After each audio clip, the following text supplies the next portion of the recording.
خو چې کله ته چا سره میلاو شي او هسې ورته مسکی شي صدقه دې ورکړه ده د پیغمبر په طریقه دې عمل وکړو د خپل ورور په ژوند کې د خوشحالي راوسته دا د درنو خلکو خوی دی د دروند سړي خواله چې ورشي که نه او چې سره میلاو شي السلام علیکم ورحمة د سلام چې اچوي دی مسکی په خیر چې تا ته وایي دی مسکی هرکلی چې تا ته وایي دی مسکی حال چې ستا معلوموي مسکی او د بس سره چې څنګه یې خیر ته به څه چل شوی دی څوک دې ته وژلي دي او دا د دوه قسمه خلکو نښه ده اکثر یو د متکبر سړي دویم د بد اخلاقه انسان عاجز انسان درون انسان د پیغمبر صلی الله علیه وسلم په نقش قدم تلونکی انسان د مسکی چې کله ورسره میلاو شي بعض احوال دي سي ځکه ما وی اکثر بعض احوال دي سي چې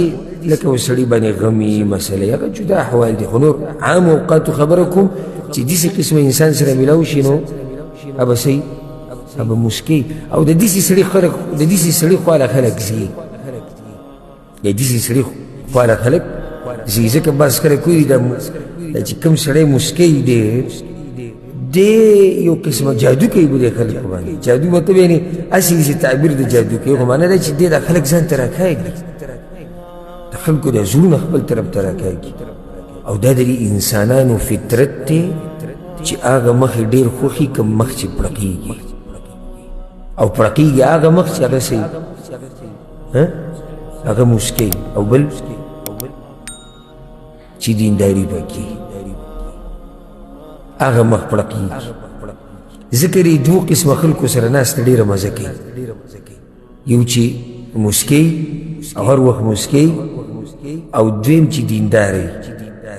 د دینداره که مسکی هم نه وي که نه نو د ده سره ناسته مزه کوي ځکه چې مخې پړقېږي او دا د انسانانو فطرت دی چې داسې سړی وخوري بعض مواقف به زه ذکر کوم چې پیغمبر وسلم کوم ځای کې خندلي دي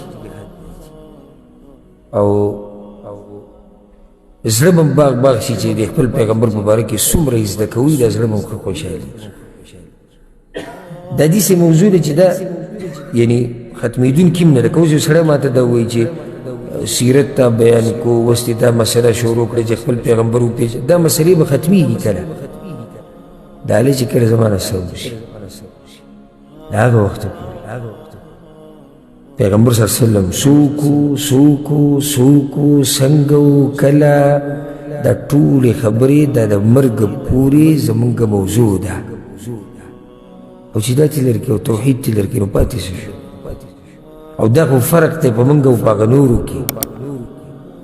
چې زمونږ موضوع هغه هم د دوو خبرو خوا کې تاویږي راتاویږي د الله توحید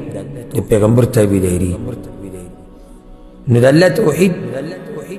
قرآن و حدیث ته به رجوع کې پیغمبر تابعداري پیغمبر ته به رجوع کې او صحابه کرامو ته به رجوع کې او بیا به علماو ته رجوع کې په دې دوو خبرو کې ګوره ټولې راځي خو چې څوک هوښیار وي هغه پرې پوهېږي بعض وایي ښه لکه مولیان دي سیر ته کړو موږ خو دا نه وایي چې مولیان دي سیر ته کړو ته چې پیغمبر پېژنې په وړۍ د هغې دپاره څه ده علما دي علما تا ته بیانوي چې پیغمبر داسې و داسې ته څنګه داسې معلومولی شي